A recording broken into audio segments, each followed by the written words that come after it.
चर्चा में रहती है, ताकि उसका जो यूट्यूब पर जो उसका कारोबार है रील्स बनाने का, जिससे वो इनकम करती है, तो वो मार्केट में बने रहने के लिए सोच समझकर भी इस तरह की बातें की जाती है।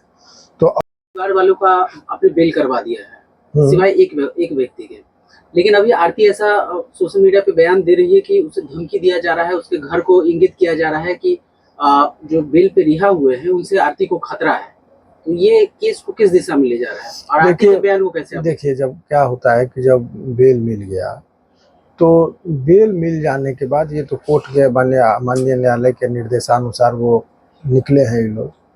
अब सवाल ये है कि बेल से निकल जाने के बाद बौखलाहट में इस तरह की बात, और एक बौखलाहट में सातिराना चीज़ होता है कि अब ऐसा कर देंगे तो वो जो है सो बेल कैंसिलेशन का एक ग्राउंड बनता है कि यदि गवाह को धमकी है दिए, गवाह को जान का खतरा होता है, तो ये सब एक लॉ पॉइंट बनता है जिस आधार पर बेल कैंसिलेशन का बात किया जाता है।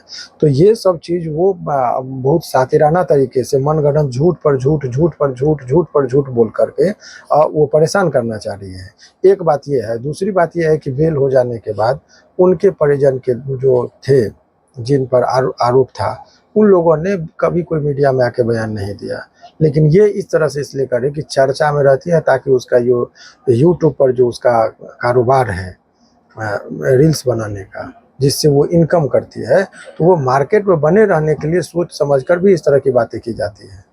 तो और ये मेन लॉ पॉइंट का जहाँ तक बात है, तो लॉ पॉइंट में ये बात समझिए कि ये ग्राउंड लेना चाह रही, फ्रेश ग्राउंड बनाना चाह रही, लेकिन इससे कुछ होना जो ना होता नहीं है। न्यायालय में तमाम तरह की चीज़ों को देखने, तब तो कोई भी किसी आदमी को बेल दे देगा तो सब कहेगा कि हमको जाने का खतरा है, तो ये सब चीज़ होगा नहीं। तो ये सब उस चीज़ से कोई लेना देना नहीं है। ये लोग बहुत शांति प्रिय आदमी हैं। हमारे कल्याण अभी घर पर हैं ही नहीं वो लोग।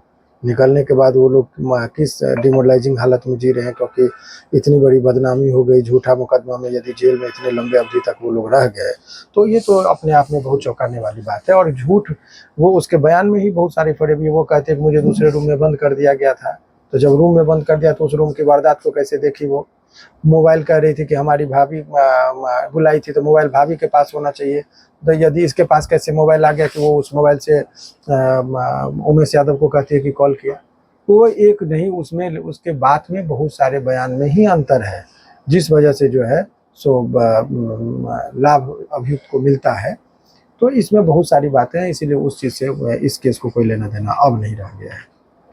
आरती के बयान से इस केस पे मतलब इस तरह का कोई असर तो नहीं पड़ा? नहीं, वो तो अपने आप में एक्सपोज हो जाता है जब वो, देखिए उसका अलग मंसूबा होता है। कोई कुछ लोग, हर आदमी का अपना कार्य करने का एक उद्देश्य होता है, मोटिव होता है। तो वो चूंकि वो यूट्यूब पर वो लोग वीडियो बनाकर भेजते हैं चर्चा में बने रहने के लिए, वो उस चूंकि उसका जीवन का साधन एक बन चुका है ना, वो यूट्यूब से कमाते हैं, तो वो मार्केट में बने रहने के लिए इस तरह का हथकंडों का अपनाया जाता है। तो वो उसी का एक पार्ट है, और बहुत ही साधारण तरीके से वो जो है सो फिर से एक नई कहानी बनाकर फिर से वो निर्दोष लोगों को जेल भेजने का एक साजिश रच रही है, और कोई बात नहीं है।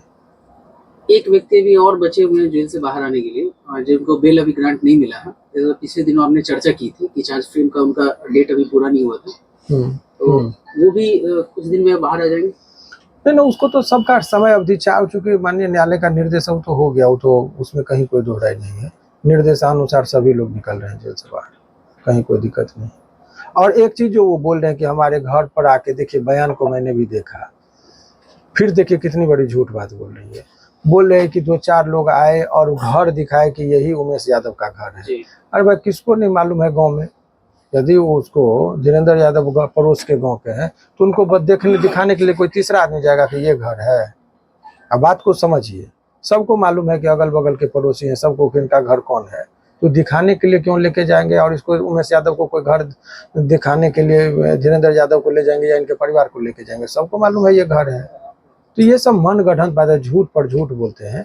तो कानूनी रूप से जो होगा हम लोग भी करेंगे उस पर। आरती स्थापित करना चाह रही है कि उसको बाहरी मतलब जो अपराधी जो है उनसे उनको हार्म करने की कोशिश की जाएगी, क्योंकि ये लोग बाहर बेल पे आ गए। नहीं, ये एक देखिए, ये मनगढ़ंत बयान बनाया गया है और कोई बात नहीं है। अभी ये लोग जो जेल से जो जितने लोग निकले हैं, वो लोग अपने नाते घर पर सब कुछ अव्यवस्था है, घर में खाने को दाना नहीं है ये लोगों को, इसीलिए रिश्तेदार नातेदार के यहाँ रह के अभी कोई आदमी चावल, कोई धान, कोई गेहूं दे रहा है तभी लोग का गुजर बसर चलेगा। पूरा आर्थिक स्थिति खत्म हो गई है। तो वो तो घर पर गांव पर है ही नहीं ये लोग, और बेवजह करके इस तरह का बात ये बता रहे हैं। आप लोग सर क्या आरती पे एक्शन लीजिएगा? आरती पर एक्शन का किस संदर्भ में आप लोग बात कर रहे हो, वो नहीं समझ में आ रहा है। अभी हमारा था कि भाई ये लोग जो निर्दोष थे, मैंने शुरू से कहा था कि जो लोग निर्दोष थे उसको बेल कराना बहुत ज़रूरी था। समाज में गलत मैसेज जा रहा था कि माँ बाप बच्चे को पैदा करे और बच्चे के ही बयान से वो लोग यदि जेल में चले जाएं तो इससे बड़ी पीड़ादायक क्या होगी। कुछ उन्मादी तत्व के लोग शुरुआती दौर में सिंपैथिकली उसको सपोर्ट किए, लेकिन बाद में तो पता चला 6 महीना के अंदर में वो शादी भी कर ली। शादी कर ली, उत्साहपूर्ण तरीके से शादी रहा, नाचते गाजते अपने खुद, वो कोई तो देखने नहीं गया। व्यक्तिगत जीवन में किसी को टिक्का टिप्पणी करने का अधिकार नहीं है, लेकिन जिस हिसाब से वीडियो बनाकर वो सार्वजनिक जीवन में लाई तो स्वाभाविक है कि लोग देख रहे थे। तो ये सब बहुत सारी बातें हैं, लेकिन ओवरऑल आप यही कह सकते हैं कि अभी लोग का बेल मिल गया है और ये लोग अपना ट्रायल में पूरा सहयोग कर ही रहे हैं और करेंगे भी। और जो बातें आ रही है मीडिया में वो मनगढ़ंत है। आरती का बयान पूरे तरीके से मान लो कि स्टंट है, पब्लिसिटी स्टंट कह लें, क्योंकि वो ये आप लोग अपने मानने के लिए स्वतंत्र हैं। परिस्थिति के बारे में हम बता सकते हैं, और आप लोग क्या मानेंगे निष्कर्ष तो वो आप लोग खुद, आपकी स्वतंत्रता है। लेकिन सभी लोग जानते हैं, पब्लिक है, सभी जानते हैं कि क्यों इस तरह की बातें होती हैं। क्या सर इन सभी मामलों में आरती कहीं से गुनहगार नहीं है? ये सब देखिए, हम वकील हैं, जज हैं नहीं, किसी को हम सजा नहीं सुना सकते करें। हम अपने क्लाइंट को डिफेंस करने का हमारी जिम्मेदारी होती है। व्यक्तिगत उसके कोई प्रवक्ता के तौर पर हम बयान नहीं दे सकते हैं कि कौन दोषी है कौन निर्दोष है। हमारा है कि हम इतना ही जानते, दोषी कौन है मालूम नहीं, इतना जरूर मालूम है कि मेरा क्लाइंट पूरी तरह से निर्दोष है और वो निर्दोष। अभी हमने बेल कराया है और उसको जेल के अंदर ट्रायल में भी कुछ नहीं होगा, क्योंकि इसमें पर्याप्त सबूत हैं हमारे पास। और जब वो सबूत की बात आएगी तो हम लोग उसको देखेंगे, तब आप लोग को सारी चीज़। छोटू को इंसाफ कब मिलेगा? छोटू के इंसाफ के लिए क्या बात कर रहे हैं? छोटू को इंसाफ की जरूरत जितना है उतना इंसाफ इधर के लोगों को। मोबाइल आपका बज रहा है क्या? ये इसमें जो है सो आप लोगों को इधर का यदि छोटू के इंसाफ की जो बात आप लोग बता रहे हैं, तो इससे कई गुना ज़्यादा इंसाफ की जरूरत जो है धीरेन्द्र यादव को जरूरत है। उसके घर पर हमला किया गया था, घर से उसके घर में घुसकर उसके बेटी के साथ दुष्कर्म का प्रयास किया गया। बाद में बेटी को जो है सो बहला फुसला के लोग चले गए और ये लोग मुख्य दर्शक सभी लोग जेल चले गए। अब जो है सो बहुत सारी इलीगल डिमांड की जाने लगी उस केस में, और अभी फिर से नई बातें आने लगी है। तो वो बेचारा को जलील पर जलील किया जा रहा है और अपनों के द्वारा ही जलील करवाया जा रहा है। तो बहुत सोची समझी राजनीति और राजनीतिक कारणों से भी गांव में जो लोग निर्दोष, जिसका इस केस से दूर दूर तक कोई लेना देना नहीं था, वो लोग जेल में चले गए। अरुण यादव को दूर दूर तक दूसरे गांव का आदमी इस केस से कोई लेना देना नहीं था। बहुत सारे ऐसे लोग हैं जिसका इस केस से लेकिन ग्रामीण पॉलिटिक्स की वजह से नाम डाल दिया जाता है।